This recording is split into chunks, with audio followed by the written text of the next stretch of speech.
प्यारे बच्चों, मैं आपकी हिंदी विषय की अध्यापिका मधु मांडेल आज आपको हिंदी में पाठ 11 बुरा फंसा पाठ को पढ़ाने जा रही हूँ। आप इस पाठ को ध्यान से सुनिए और समझने का प्रयत्न कीजिए। नंदन वन में भोलू नाम का एक भालू एवं चिक्का नाम की एक लोमड़ी रहते थे। एक दिन भूल से भालू का पैर लोमड़ी के पैर पर पड़ गया। लोमड़ी बड़ी चालाक थी। वह चीख कर बोली, हाय, मैं तो मर गई, मेरा तो पैर ही टूट गया। बच्चों, नंदनवन में भोलू नाम का एक भालू और चिक्का नाम की लोमड़ी रहते थे। एक दिन भूल से भालू का पैर लोमड़ी के पैर पर पड़ गया तो वह चीख के बोली, हाय, मैं मर गई, मेरा तो पैर टूट गया। भालू सीधा सादा था। वह लोमड़ी की चीख सुनकर घबरा गया। उसने कहा, मुझे माफ़ कर दो बहन, मैंने जानबूझकर ऐसा नहीं किया है, मुझे बहुत दुख है। भालू तो बहुत सीधा था। लोमड़ी की चीख सुनकर वह क्या हुआ बच्चों, घबरा गया। उसने बहन से कहा, मुझे माफ़ कर दो, मैंने ये गलती जानबूझकर नहीं की, इसके लिए मुझे बहुत दुख है। लोमड़ी ने करारते हुए कहा, अब पछताने से क्या होगा, मेरी तो टांग बेकार हो गई, अब मैं खाऊंगी कहाँ से, मैं तो चल फिर भी नहीं सकती, मेरे साथ चलो लोमड़ी बहन, जब तक तुम्हारा पैर अच्छा नहीं होगा मैं तुम्हारी सेवा करूँगा। ऐसा कहकर भालू उसे अपने घर ले गया। लोमड़ी ने जब करारते हुए कहा कि अब पछताने से क्या होगा, मेरी तो टांग बेकार हो गई है, अब मैं खाऊंगी कैसे और चल फिर भी नहीं सकती, तो भालू ने कहा, लोमड़ी बहन, तुम मेरे संग मेरे घर चलो, जब तक तुम्हारा पैर ठीक ना हो तब तक तुम मेरे घर में ही रहना।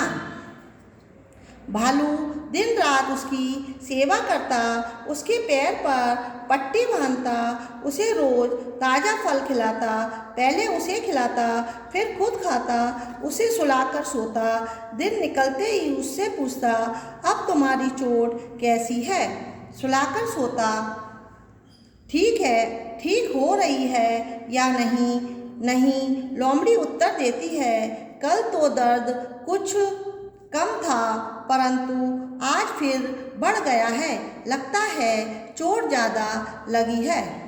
अब क्या था बच्चों, भालू दिन रात लोमड़ी की सेवा करता, पट्टी बांधता और उसे रोज ताज़े ताज़े फल खिलाता, फिर उसे सुलाकर सोता और दिन निकलते ही पूछता, लोमड़ी बहन, अब तुम्हारी चोट कैसी है। लोमड़ी उत्तर देती, कल तो दर्द कुछ कम था परंतु आज बढ़ गया है, लगता है चोट ज़्यादा लगी है।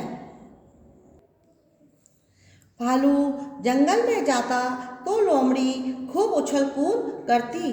वह खुश थी कि उसके दिन मज़े में कट रहे हैं। कुछ ही दिनों में वह खूब मोटी हो गई। एक दिन उसने भालू से कहा, तुम मुझे रोज अमरूद खिलाते हो, अमरूद खाते खाते मेरे दांतों में दर्द होने लगा है, तुम मुझे अंगूर लाकर क्यों नहीं देते। भालू उसी समय अंगूर लेने चल दिया। रास्ते में उसे एक चीनू नाम का खरगोश मिला। चीनू खरगोश ने उससे पूछा, भालू दादा, इतने परेशान क्यों हो। भालू ने चीनू खरगोश को सारी बात बताई। चीनू खरगोश बड़ा चतुर था। वह लोमड़ी की चालाकी समझ गया। उसने भालू को बताया, लोमड़ी को अंगूर की नहीं डॉक्टर की ज़रूरत है। बच्चों, भालू जंगल में जाता तो लोमड़ी खूब उछल कूद करती। वह बड़ी खुश थी क्योंकि उसके दिन बड़े मज़े से कट रहे थे और वह कुछ ही दिनों में क्या हो गई बच्चों, बहुत मोटी हो गई। एक दिन उसने भालू से कहा, तुम मुझे रोज़ अमरूद खिलाते हो, इसके खाने से मेरे दांतों में दर्द होने लगा है, तुम मुझे अंगूर लाकर क्यों नहीं देते। भालू उसी समय अंगूर लेने चल दिया। तभी उसे रास्ते में एक चीनू खरगोश मिला। चीनू खरगोश ने कहा, भालू दादा इतने परेशान क्यों हो? भालू ने चीनू खरगोश को सारी बात बताई। चीनू खरगोश बड़ा चतुर था, वह लोमड़ी की चालाकी समझ गया। उसने भालू को बताया, लोमड़ी को अंगूर की नहीं, डॉक्टर की ज़रूरत है। डॉक्टर कहाँ मिलेगा? भालू ने पूछा। मैं एक डॉक्टर को जानता हूँ, वह लोमड़ी की चोट का सही इलाज करेगा। तुम मुझे लोमड़ी के पास ले चलो, खरगोश ने उत्तर दिया। भालू ने पूछा कि डॉक्टर कहाँ मिलेगा? तो चीनू खरगोश ने कहा, मैं एक डॉक्टर को जानता हूँ जो लोमड़ी की चोट का सही इलाज करेगा। तुम मुझे लोमड़ी के पास ले चलो। लोमड़ी चीनू खरगोश को भालू के साथ देखकर चौंक गई। कहीं यह मेरी पोल ना खोल दे, सोचकर वह डर से कांपने लगी। खरगोश ने कहा, लगता है लोमड़ी को ठंड भी लग गई है, देखो कैसी कांप रही है। जब लोमड़ी ने चीनू खरगोश को भालू के साथ देखा तो वह चौंक गई और डर से कांपने लगी।